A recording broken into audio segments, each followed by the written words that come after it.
Je m'appelle Agnès Bovis, j'ai 24 ans et je suis créatrice de décors et de marionnettes.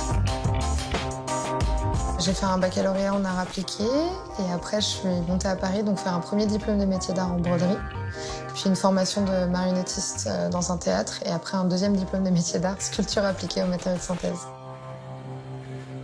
Agnès, elle aurait pu faire plein de choses. Et quand je lui ai posé la question, elle a répondu marionnettiste. Et je lui ai dit, mais c'est pas un métier, voilà, c'est pas une profession. Et elle a insisté. Elle a quelque chose en elle que j'ai toujours perçu en me disant que de toute façon, têtue comme elle était, elle y arriverait. Quand on décide d'entreprendre dans les métiers d'art, on décide de faire un métier qui demande du courage, de la persévérance et surtout beaucoup de passion. J'ai deux champs d'action à mon sens. Le premier où vraiment je travaille sur des décors, donc je fais de la prestation pour des clients. Et à côté de ça, donc j'ai ma compagnie de marionnettes. Donc je continue à me former aussi en tant que marionnettiste pour bien comprendre les enjeux de ce travail-là. J'ai créé mon activité maintenant il y a 1 an et demi à peu près.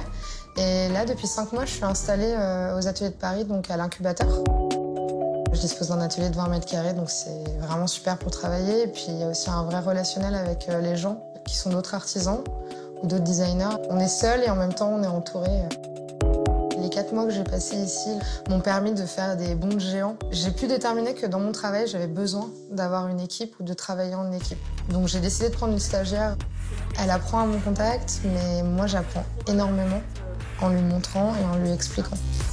C'est très gratifiant de montrer un geste et de comprendre que l'autre va reproduire ce geste et du coup vraiment comprendre son métier, mais physiquement et pas uniquement de manière intellectuelle.